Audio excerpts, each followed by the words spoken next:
kehadiran junjungan kita Nabi besar Muhammad SAW beserta keluarga, para sahabat dan umatnya setia istiqomah di jalannya hingga akhir zaman. Jamaah Masjid Baitul Mukminin, alhamdulillah hari ini Ahad 7 September 2025 bertepatan dengan 14 Rabiul Awal 1497 Hijriah. Telah hadir di tengah-tengah kita Ustadz Dr. Andes Mas Riyadi Ismail yang insya Allah akan mengisi kajian tematik kita pada pagi hari ini dengan tema cinta kepada Allah adalah mazhar dari ma'rifat. Dan sebelum kajian dimulai, mari kita bacakan suratul Fatihah yang mana pahalanya kita hadiahkan kepada kita dan keluarga kita, kepada guru-guru kita, kepada kedua orang tua kita, dan kepada jemaah Masjid Baitul Mukminin yang masih hidup maupun yang sudah mendahului kita. Mudah-mudahan Allah tunjukkan rahmat dan maghfirahnya. Ala hadiniyah. Al-Fatihah.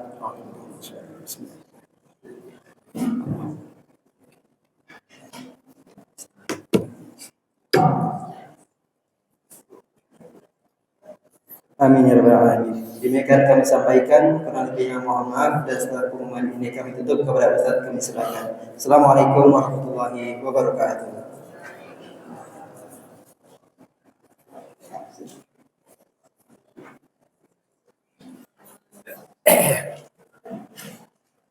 Bismillahirrahmanirrahim. Assalamualaikum warahmatullahi wabarakatuh. Alhamdulillahilladzi arsala Muhammadar rahmatan lil alamin. Wassalatu wassalamu ala sayyidina Muhammad wa ala alihi washabbihi ajma'in. Raditu billahi rabban wa bil islami dinan wa bi Muhammadin nabiyyan wa rasulan. Rabbi shrah li sadri wa yassir li amri wahlul 'uqdatam min lisani yafqahu qawli. Amma ba'du.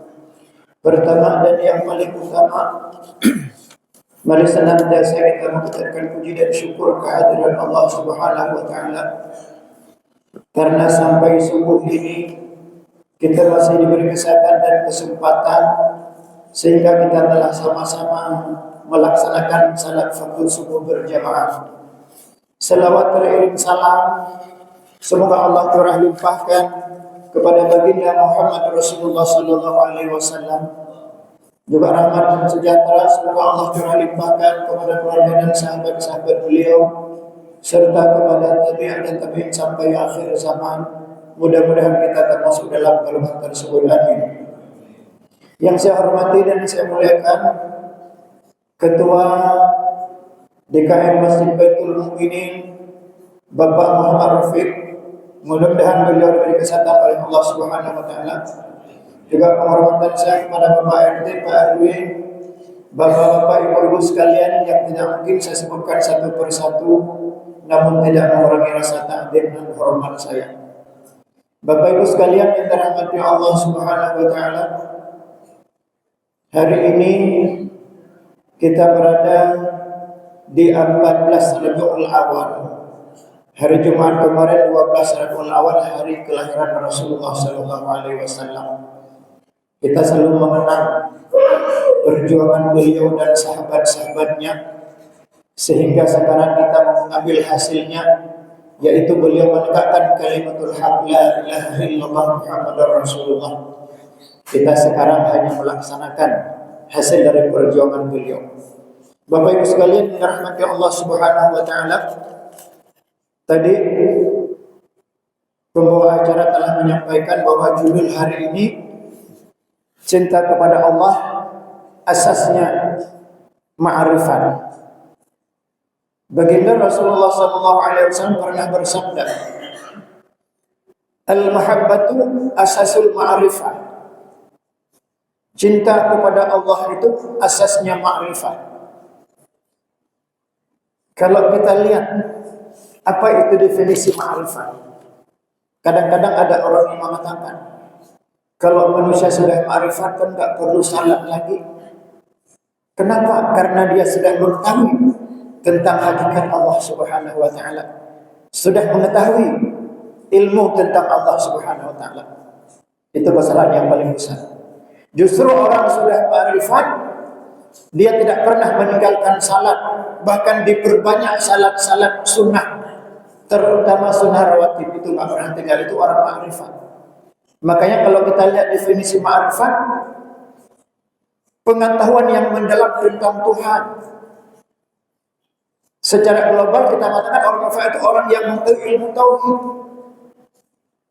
Oleh karena demikian salat itu puncak tertinggi dari ma'rifat. Makanya kalau dibilang udah ma'rifat nggak salat lagi, itu salah. Justru dengan ma'rifat, dengan orang mengetahui tentang ilmu Allah, tentang Allah Subhanahu wa taala, dia tidak pernah menghilangkan salat. Karena salat itu yang agama. Dan yang pertama diperiksa nanti yaumul qiyamah ialah salat. Makanya Rasulullah sallallahu alaihi wasallam diutus ke bumi pertama bukan salat, intinya ke salat. Beliau menyampaikan innama bu'istu liutammima makarimal akhlak. Mungkin ini hampir semua kita bisa menghafal. Rasulullah diutus ke permukaan bumi untuk memperbaiki akhlak manusia. Akhlak manusia jangan kita artikan yang sempit. Bukan hanya sekedar ketika bertemu orang cium tangan. Hakikat dari akhlak ialah mengingat Allah, mengingat hari akhirat. Maka dalam Al-Quran Allah sebutkan yang pengertiannya, telah kami muliakan dua orang rasul karena dia berakhlak yang baik, yaitu mengingatkan manusia kepada hari akhirat. Itu hakikat dari akhlak yang akan disampaikan Rasul. Oleh karena demikian, ma'asyiral muslimin wa muslimat rahimakumullah, Rasulullah di atas keperbukaan rahmatan lil alamin, menjadi rahmat bagi sekalian alam. Rasulullah tidak membutuh harta. Rasulullah tidak ingin supaya kaya, tidak perlu. Malah suatu hari Jibril berturun kepada baginda Muhammad. Dia berkata, ya Rasul, ya Muhammad, apakah engkau menginginkan semua gunung yang ada di Makkah ini dijadikan emas? Jawab Rasul, ya Jibril, sampaikan kepada Allah, saya lebih senang makan sehari dan lapar sehari. Di saat saya lapar, saya merengek-rengek kepada Allah, dan di saat saya kenyang, saya bersyukur kepada Allah. Maka saya lebih senang lapar sehari dan kenyang sehari. Itu jawaban Rasul. Beliau tidak membutuhkan harta. Yang dibutuhkan apa? Umat ini. Sampai akhir hayat beliau tak menanyakan tentang umatnya. Oleh karena demikian, ma'asyiral muslimin wa muslimat rahimakumullah, tawaran Jibril itu tawaran yang luar biasa yang disampaikan oleh Allah, tapi beliau tidak mau. Pada suatu hari, ketika orang jahiliyah bernama Abu Jahal memaksa Rasul, ya Muhammad, kalau engkau perlu kami semua mengikuti ajaranmu, mohon kepada Allah, semoga semua gunung-gunung yang ada di Mekah jadi emas. Padahal Jibril sudah tawarkan kepada Rasul. Lalu Abu Jahal minta supaya beriman kepada Allah. Ketika Rasul akan berdoa, Jibril turun. Ya Muhammad, kalau kau mohon kepada Allah, Allah pasti memberikan. Apalagi sebelumnya sudah menawarkan kepadamu. Tapi seandainya orang-orang jahiliyah itu tidak beriman setelah menerima kabulan doamu, setelah semua gunung-gunung di sini dijadikan emas, maka Allah akan menurunkan azab yang lebih dahsyat yang belum pernah diturunkan kepada umat-umat sebelumnya. Rasulullah membayangkan umat Nabi Lut yang kufur diangkat permukaan bumi ke langit, kemudian dibalik dilempar hancur semuanya. Yang sempat lari dilempar dengan batu yang sudah tertulis namanya. Bagaimana kalau Allah menurunkan azab yang lebih dahsyat yang belum pernah diturunkan sebelumnya? Maka Rasul berkata, ya Jibril, kata kepada Allah, jangan, biar mereka kalau enggak beriman terserah mereka, tapi aku mohon kepada Allah, semoga Allah menangguh dosa, menangguh azab terhadap mereka.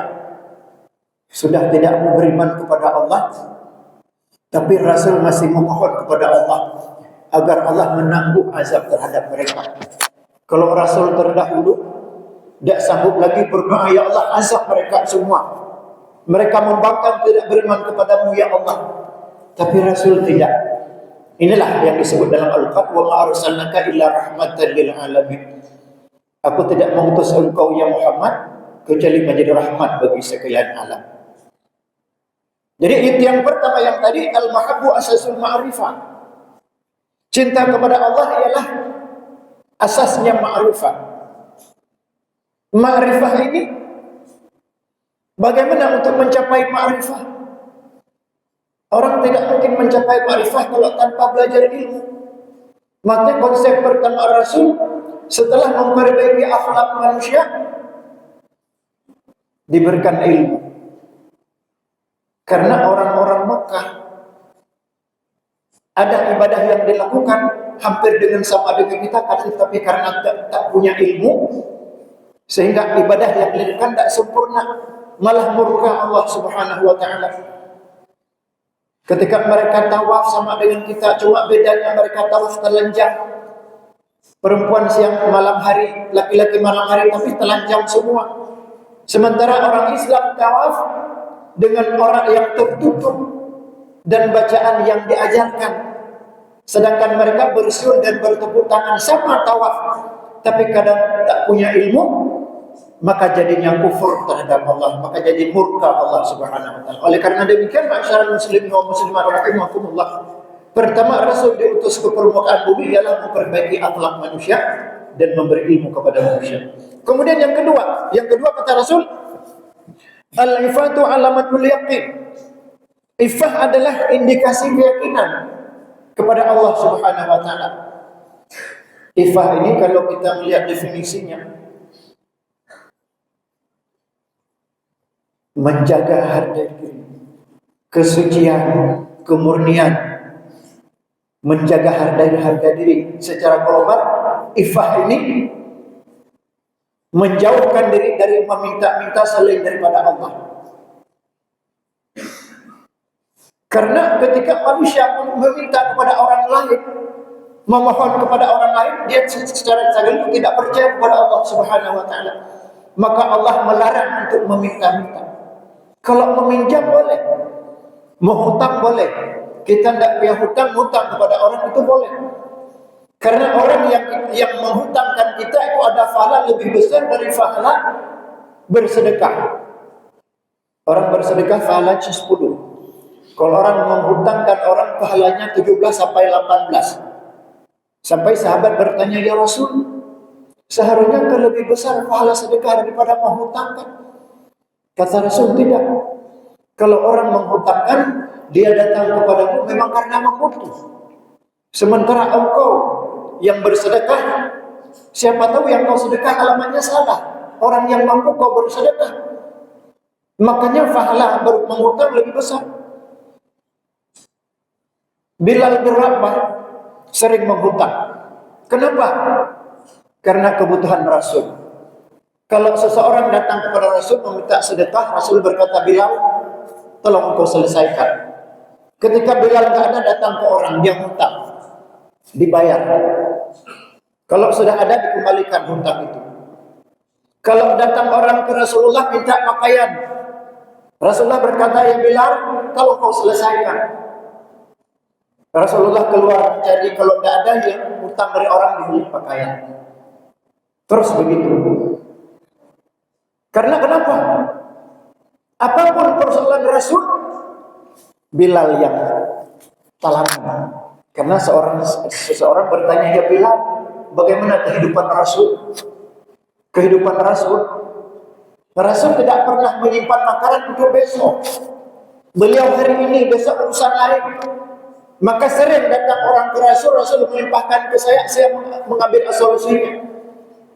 Sampai suatu hari Bilal bin Rabah bertemu dengan orang musyrik. Katanya, wahai orang Habsyi, kalau engkau perlu uang, hutang kepadaku, aku orang yang kaya. Bilal merasa senang karena selama ini kadang-kadang ketika Rasul menyampaikan, dia susah mencari di mana.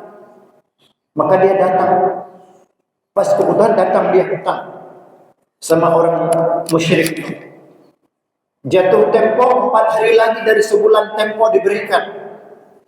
Bilal sedang wudu, ingin melaksanakan azan. Kata orang musyrik itu, Bilal, 4 hari lagi jatuh tempo. Kalau kamu tidak sanggup membayar, engkau akan kujadikan budakku.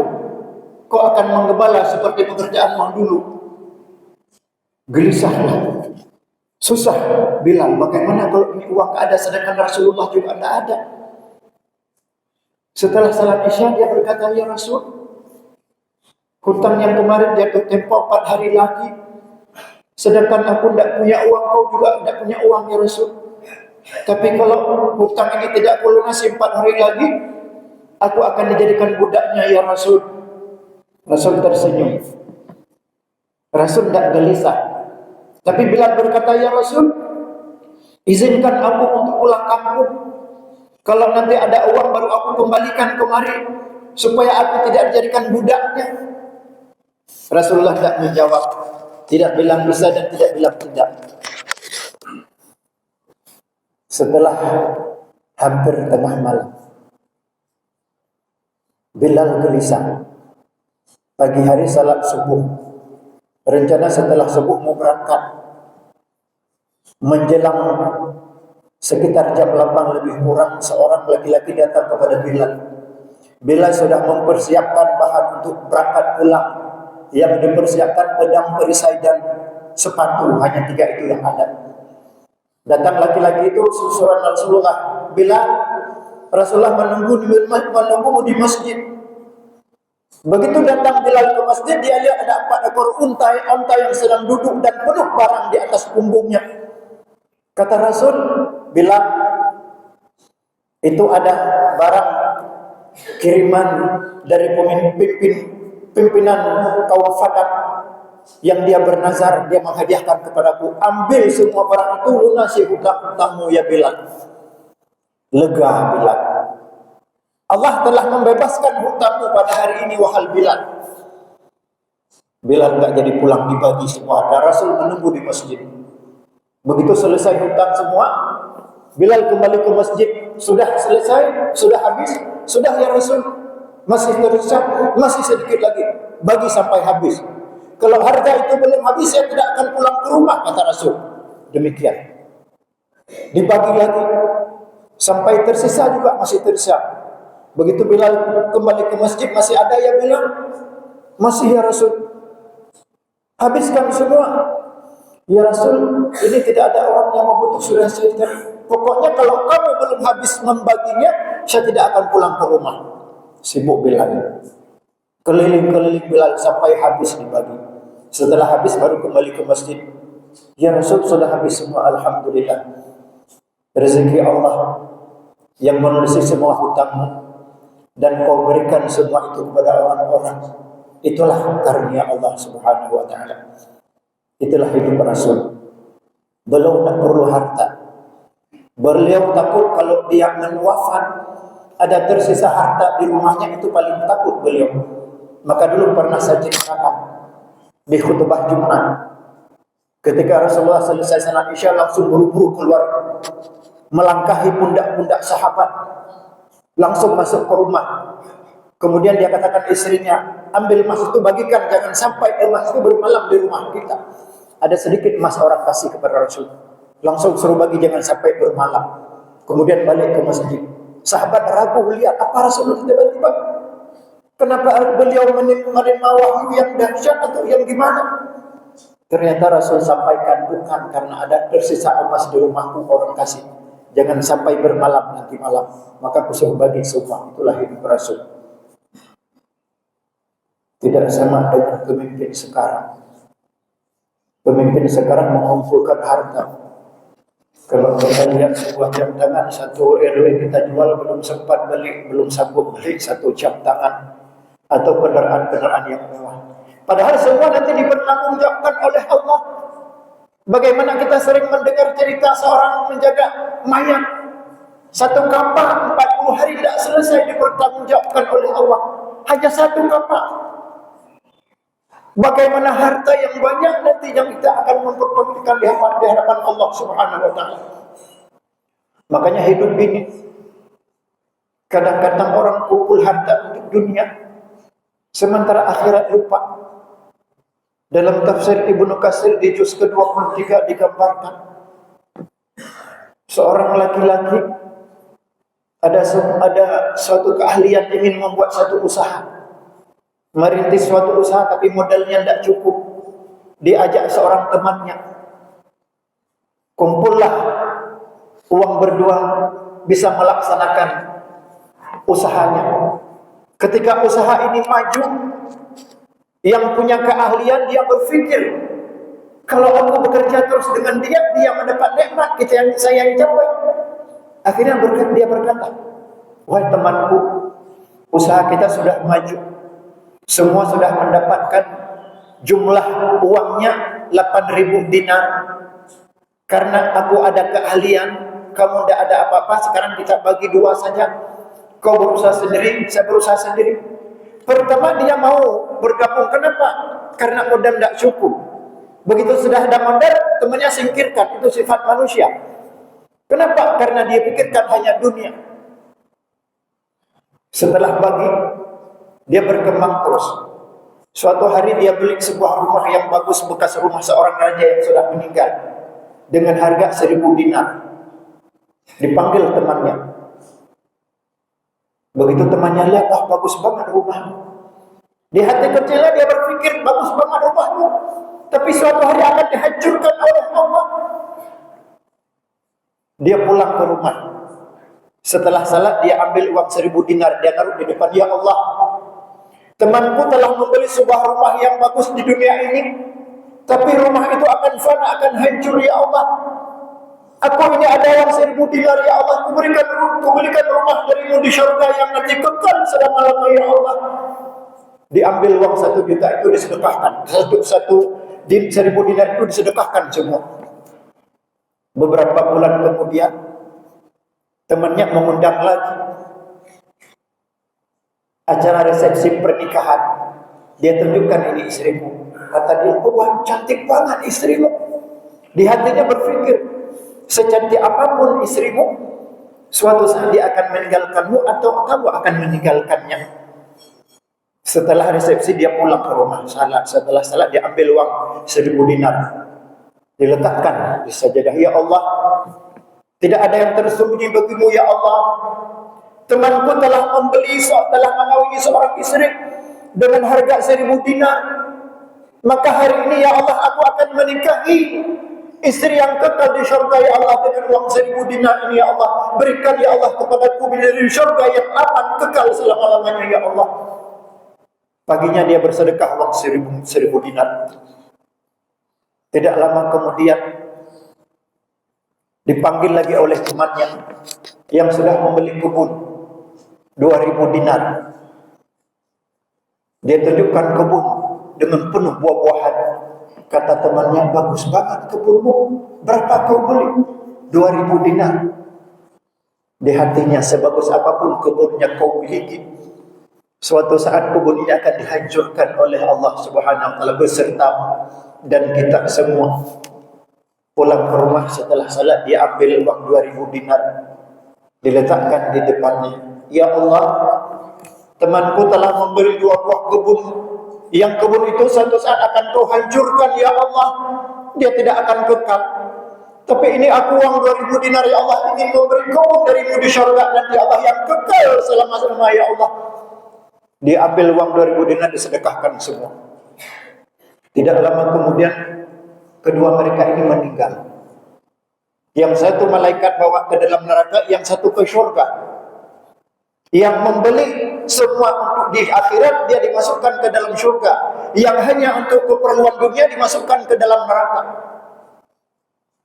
Suatu saat yang masuk syurga dia berkata, ya wahai malaikat, aku ingin dulu di dunia aku punya teman, tapi aku ingin melihat temanku di mana, ya malaikat. Dibukalah jendela pengintai. Makanya kata Rasulullah, dalam surga ada jendela pengintai. Ketika orang membuka jendela itu, akan dia lihat teman-temannya yang ada di neraka. Kalau kita ingin melihat dulu ada teman di dunia, di mana posisinya di neraka, dibuka jendela pengintai dalam surga, kelihatan di mana. Begitu dibuka, kelihatanlah temannya di tengah-tengah neraka jahanam. Kenapa? Karena di dunia ini dia membeli semua untuk kepuasan dunia. sementara untuk akhirat dia lupa. Inilah banyak manusia yang hidup di dunia ini hanya kepuasan dunia. Dikumpulkan semua harta untuk kepuasan dunia, padahal dunia ini sementara. Tempat yang paling lama setelah dunia ini di alam kubur. Penantian di alam kubur itu penantian yang paling lama. Timbul tanda-tanda kita. Apa yang kita bawa di sana? Apa persiapan yang kita bawa di alam barzakh? Alam yang tidak ada penolong siapapun. Sampai sahabat Rasul Utsman ketika lewat kuburan menangis. Asal lewat kuburan pasti menangis. Ditanya, ya Wahai Utsman, kenapa kau menangis? Kau tidak pernah pikir di alam kubur kita sendirian. Di dunia, di yaumul qiyamah kita ramai, tapi di kubur sendirian. Ini yang ku tangisi. Sahabat Rasul padahal orang yang banyak bersedekah dalam perjuangan Rasul, tapi nangis. Kita kalau lihat kuburan ketawa. Orang antar jenazah sampai di kuburan ketawa, sibuk ngobrol sesuatu. Padahal di kuburan tidak pernah terfikir bagaimana ketika ada di alam barzakh. Inilah konsep-konsep orang yang hanya memikirkan dunia sekarang. Dikumpulkan banyak harta tapi lupa kepada akhirat. Kemudian yang ketiga kata Rasul yakin at-taqwa warida bitaqdirillah. Pokok keyakinan ialah takwa. Kemudian ridha semua takdir Allah Subhanahu wa taala. Jadi pokok dari semua keyakinan manusia ialah takwa.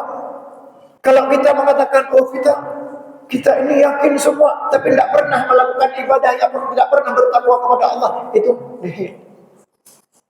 Jadi pokok dari keyakinan manusia terhadap Allah dia tunjukkan dalam ketakwaannya kepada Allah Subhanahu wa taala. Karena dalam hadis qudsi Allah menyampaikan man lam yastaslim lil qada'i wa lam yasbir ala bala'i wa lam yashkur ala ni'ma'i falyakhruj min tahta sama falyatur rabban siwa. Barang siapa yang tidak patuh akan ketentuanku, hukumku, perintahku, kemudian dia tidak sabar akan ujianku, lalu dia tidak mensyukuri akan nikmatku, fakhruj min tahta sama, keluar dari bawah langitku, fatul rabban siwa, cari Tuhan selain padaku. Ancaman Allah. Allah telah memberi aturan perundang-undangan kepada kita di dunia ini yang disampaikan melalui Rasul. Lalu semua undang-undang, aturan-peraturan itu kita melangkahi, tidak pernah taat. Kemudian ketika diberi ujian oleh Allah kita tidak pernah sabar. Manakala diberikan nikmat oleh Allah tidak pernah bersyukur. Fakhruj min tahta sama, kata Allah, keluar dari bawah langitku. Kalau Allah perintahkan keluar dari bawah langit kita, mau hendak kemana kita? Tidak ada satu pun jalan untuk menempuh. Harus bisa keluar dari bumi ini, tidak bisa. Kemanapun kita pergi itu bumi Allah Subhanahu wa taala. Oleh karena demikian tidak ada satu jalan bagi manusia untuk tidak akan perintah Allah Subhanahu wa taala. Karena hidup ini hanya sementara. Dunia mazaratul akhirat. Dunia ini, hidup ini hanya tempat untuk menanam modal yang hasilnya kita akan memetik nanti hari yaumul qiyamah. Mudah-mudahan Bapak Ibu sekalian yang dirahmati Allah Subhanahu wa taala, dalam kajian yang singkat ini kita bisa introspeksi diri. Sudah sejauh mana kita pernah menanam modal yang nanti hasilnya kita akan memetik di yaumul qiyamah. Maka perbaikilah hidup kita ke depan. Kita jangan melihat ke belakang, lihat ke depan. Karena di akhir hujung, di akhir hayat kita, itulah yang dinilai oleh Allah Subhanahu wa taala. Sejahat apapun yang dulu kita pernah, tapi manakala orang bertobat kepada Allah, sama dengan orang tidak berdosa. Jangan lihat ke belakang. Kalau kita lihat ke belakang, bagaimana Khalifah Umar bin Khattab ingin membunuh Rasul, tapi di akhirnya apa? Menjadi sahabat Rasul sampai mendampingi di alam kubur. Kenapa? Allah melihat ke depannya. Akhir dari hujung kehidupan kita itu yang dinilai oleh Allah. Terkadang manusia sebelumnya bagus, manakala dekat azan dia selalu, dekat azan selalu dia murka, kufur terhadap Allah Subhanahu wa taala. Itu yang akhir yang akan dinilai oleh Allah Subhanahu wa taala. Mudah-mudahan di akhir hayat kita ini Allah jadikan husnul khatimah. Mudah-mudahan di sisa-sisa hidup kita ini semoga Allah membimbing kita selalu untuk bertakwa kepada Allah Subhanahu wa taala, agar semua kehidupan ini kita dapat mempertanggungjawabkan di yaumil qiyamah kelak, dan mudah-mudahan di alam barzakh kita mendapatkan alam taman dari taman surga, dan mudah-mudahan kita semua ini ditempatkan oleh Allah di yaumil qiyamah di surga firdausnya Allah Subhanahu wa taala. Masyarul muslimin wa muslimat rahimakumullah. Mari sama-sama kita niatkan diri. Setiap pengajian kita niatkan, ya Allah, berilah waktu yang kau sisakan, waktu yang kau sempati untuk duduk di masjid, ya Allah, akan kau jadikan nanti sebagai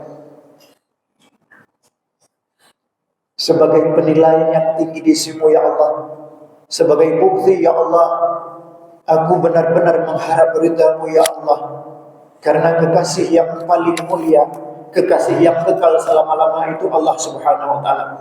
Makanya kata Rasul, orang yang paling baik, yang lebih mendengar ucapan kekasihnya daripada ucapan yang lain. Mana ucapan kekasihnya? Al-Qur'anul Karim. Kekasih manusia yang kekal itulah Allah Subhanahu wa taala, dan ucapan Allah Subhanahu wa taala itulah Al-Qur'an. Karena Al-Qur'an kalamullah. Kemudian dia lebih menyayangi sesama manusia yang beriman kepada Allah Subhanahu wa taala, tidak pernah menyakiti orang lain. Itulah hidup manusia yang akan bahagia nanti di yaumul qiyamah kelak, yang akan dapat mempertanggungjawabkan semua amal kebaikan dirinya nanti di akhirat kelak. Mudah-mudahan semua kita ini dimasukkan ke surga firdaus Allah Subhanahu wa taala. Masalah muslimin wa muslimat rahimakumullah. Mungkin ini yang dapat saya sampaikan dalam kesempatan yang singkat ini. Kalau yang benar adalah dari Allah, kalau yang salah datang dari saya, in ahadun khairan min ahadin illa bil afiyah. Tidak baik sesama manusia kecuali secara maaf-maaf.